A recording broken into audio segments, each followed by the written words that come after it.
Lamine Yamal n'est pas le seul à avoir perdu un classico après avoir parlé. Mais étrangement, quand c'est lui, vous trouvez toujours le moyen de le traiter d'arrogant. Alors que quand c'était un Madrilène qui le faisait, c'était de la confiance, de la personnalité, du charisme. Ce double discours, il est flagrant. Parce qu'au fond, ce qui dérange, ce n'est pas ce qu'il dit, c'est qui le dit. Un gamin de 18 ans, formé à la Masia, déjà décisif dans les plus grands rendez-vous. Un joueur qui dérange l'ordre établi.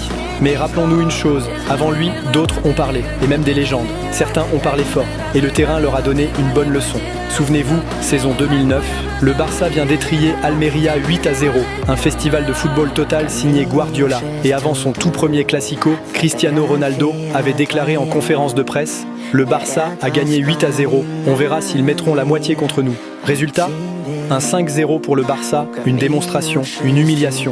Et l'image gravée dans l'histoire, c'est celle de Gérard Piqué, les 5 doigts levés, rappelant au monde entier le score du match. Depuis ce jour, Cristiano Ronaldo n'a plus jamais tenu de propos provocateurs avant un classico, parce qu'il a compris qu'avant de parler, il faut d'abord gagner. Mais voyez-vous, la différence, c'est que personne n'avait traité Cristiano d'arrogant. Au contraire, on parlait de son mental, de son ambition. Quand c'est un Madrilène, c'est de la grinta. Quand c'est un Barcelonais, c'est de l'arrogance. Et pourtant, la première fois que Lamine Yamal a fait une story avant un classico, souvenez-vous du résultat. 4-0 pour le Barça, et il avait même marqué. Personne n'avait parlé à ce moment-là. Tout le monde applaudissait le génie. Aujourd'hui, parce qu'il a perdu, vous retournez votre veste. Vous oubliez qu'il n'a que 18 ans, qu'il découvre encore, qu'il apprend. Mais surtout, vous oubliez que pour oser, il faut avoir du courage. Parce que parler avant un classico, ce n'est pas de l'arrogance, c'est de la confiance. C'est cette flamme qu'ont les grands joueurs, ceux qui ne se cachent pas. Et Lamine Yamal en fait partie. Alors non, il n'est pas arrogant, il est ambitieux, il est jeune, il est passionné.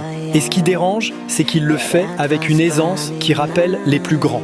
Tellement à l'aise que même ses défaites deviennent des sujets de débat. Au fond, vous ne critiquez pas Lamine parce qu'il a parlé. Vous le critiquez parce qu'il vous fait peur, parce qu'il incarne le futur, parce que malgré son âge, il fait déjà trembler le Real Madrid. Alors, avant de le juger, rappelez-vous, tous les grands ont chuté avant de triompher. Et si Lamine Yamal parle aujourd'hui, c'est parce qu'il sait qu'un jour, il fera taire tout le monde sur le terrain.